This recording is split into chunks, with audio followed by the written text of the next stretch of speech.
नमस्कार बालमित्रांनो, माझे नाव अर्चना आणि मी Room to Read India Trust या संस्थेत काम करते आणि माझ्यासोबत आहेत अक्षता आणि ललिता. आज मी तुम्हाला एक छानशी गोष्ट वाचून दाखवणार आहे. चला तर मग आपण सुरुवात करूया. आपल्या गोष्टीचं नाव आहे मी अशीच आहे. गोष्टीचे लेखक आहेत बिंदू गुप्ता, चित्रकार आहेत कनक शशी. संध्याकाळी मेंढ्या घरी परत येत होत्या. रोजच्या सारख्या सर्व आनंदात होत्या, पण मटको मेंढी उदास होती. तिला परत बाहेर झोपावे लागणार होते.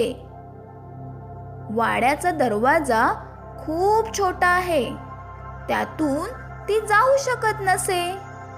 योगी मेंढी म्हणाली, तू योगा कर, लवकर बारीक होशील. दुसऱ्याच दिवशी मटकोनी योगा चालू केले. बरेच दिवस झाले, पण काही उपयोग झाला नाही. दवडी मेंढीने सल्ला दिला, तू धावण्याचा व्यायाम कर, लवकरच बारीक होशील.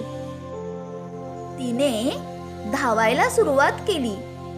बरेच दिवस झाले, पण काही उपयोग झाला नाही.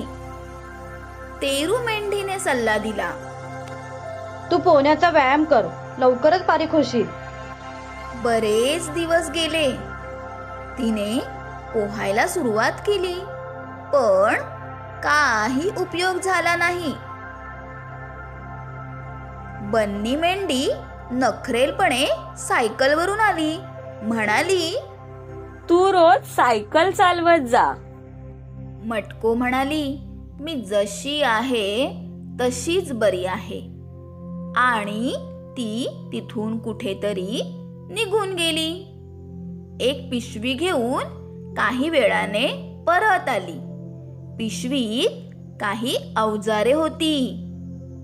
दुसऱ्या दिवशी मटको घरात झोपली होती.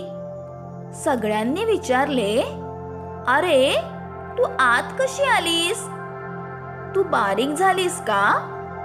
हे योगामुळे झाले का धावल्यामुळे? मटको म्हणाली, नाही, मी आहे तशीच आहे, पण आता दरवाजा थोडा मोठा झाला आहे.